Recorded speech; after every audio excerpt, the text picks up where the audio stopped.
down to Eton Dorney today to get a few of your questions answered.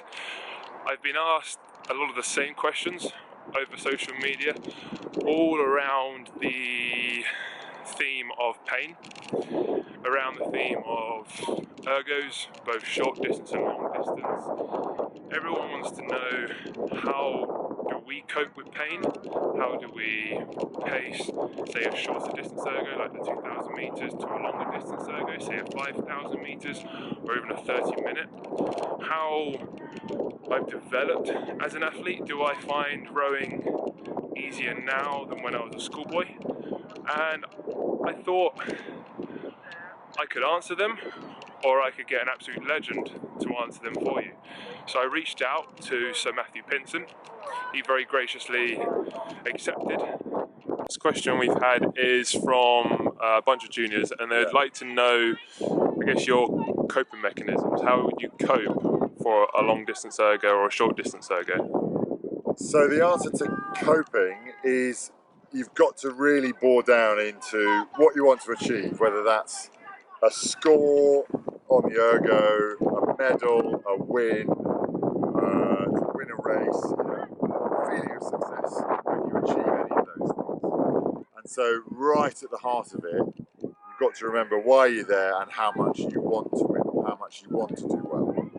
And so when the pain comes, and you know it's going to, I mean, rowing is quite a painful sport. It's an incredibly physical sport. You need to be fit and strong and all of that. And so you put all this time into making yourself fitter and stronger and training. And then if on race day you suddenly crumble, or you can't cope, or you don't do quite as well as you think you should, then it can be a real downer. It can be a real blow that you're thinking, oh, I've done all that. And then on race day, nothing happened, or it wasn't nearly as good as it could have been. And so what the psychologists will then talk about is, right, well, you don't necessarily on race day, when you're actually out on the water or you're on the rowing machine, you don't think about the point, you don't think about the end result, you don't think about the medal, you don't think about crossing the line first, you think about the process. What do you need to do to make yourself go faster and better? And part of that is ignoring the pain, ignoring the feedback from your body that's saying it hurts, I can't go on, my legs can't keep this going. And actually, all the way through training, you're pushing that level. There are going to be loads of times during training that you're tired and you've got to push on. And so on a tiny level, on training days, you can push that limit. And on a race day, it's a chance to say, right, I'm going to put this all together, and now I'm going to show how far I can push my body. And the ideal is that you run out completely of energy with about 3 strokes to go. That's your aim. The worst is when you cross the finish line, you've still got more to give. Yeah, I agree. With that in mind, how would you pace, say, a 5k or a 30-minute or a 2k? Would you pace them the same? Do you like to negative split? Do you like to flat pace? I would always like to flat pace for the vast majority of it. You would give yourself, okay, maybe in a half hour, it's a little bit harder, but let's take a 2k, give yourself 15, 20 seconds, or maybe 15, 20 strokes at the beginning, might be a bit longer, where you're going off hard, you're going under, you're going quicker than the average you set for yourself. And I'd always have the ergo score on average for the whole piece. So to begin with, that's going to come down quite nicely, you're going to be under your target, then you settle onto your pace. You don't settle below, certainly don't go quicker than your pace. That's your target, whether it's, I mean, for me in the good old days it would be 125 flicking 126, nowadays it would be 225 flicking 226. It's whatever your pace is, that's then the number that you're looking at. And for that first 3-4 minutes of a 2k race, it should feel quite manageable. And then as it goes on, we all know, as it goes on, it gets harder and harder and harder to hold that score. And then your average will begin to nudge up, nudge up, nudge up, and it might be at halfway the average is exactly where you want to do the whole piece at. You might still have a bit of a cushion there, but then the third 500 is where you've got to dig in and think, right, I'm just going to hold that score. I might row a little bit longer, I might use a bit more power, I might lift the rate a little bit, keep the all of those sort of tricks, and you might do them not all together. So you might say, right, for the next 10, 12 strokes, I'm going to row long. Then I'm going to row 10, 12 really powerfully. Then I'm going to row 15 where I just move the rate on a bit. And actually, if you parcel up the third 500 into chunks of 12 or 15 strokes, you've only got about 3 or 4 of those before you're through the next 3, 4, 500 metres, and then you're in the final jog. Yeah, another good coping strategy. Yeah. Also, one last question is, obviously you rode at school. Yeah.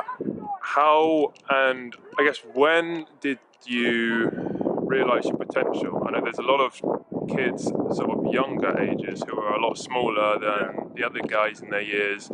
They're not going to quite reach what they think their potential. Yeah. But a lot of them sort of mature at a different time, and you can definitely peak in the sport at different times. Yeah. And I know for myself, I was always very big as a junior, and now I see myself as very average.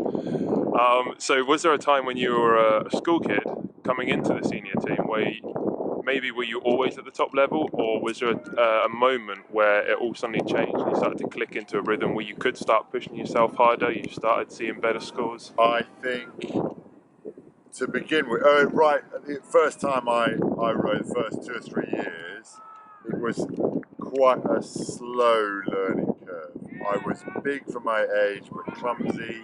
I was good in a boat but not too technical. That maybe stayed with me for a while. And it was only at J16, at J15 level I was definitely in the B crew. At J16 level I was in the boat.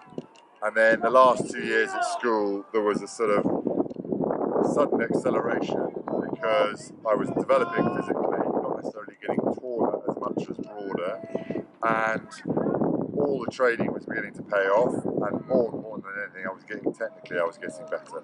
And then suddenly the return in performance then was huge. So if I look back, at under 15 level, I can think of easily a dozen guys who are better than me in my year in my school, and hundreds more, at Nat schools or something.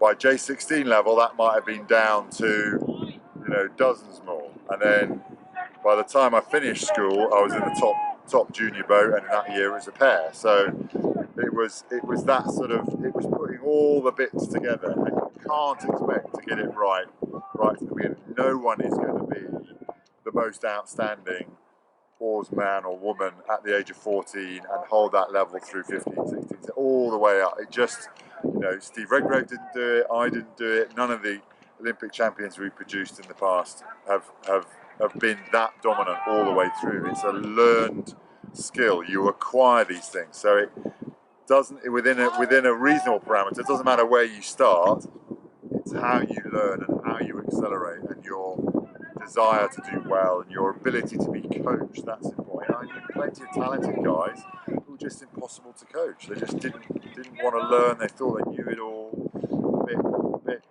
cocky, I suppose, in their head, and, or people who loved training but didn't love racing. There are all these sort of myriad of ingredients that actually, even as an individual, it takes you a while to get all those sorted and maximised.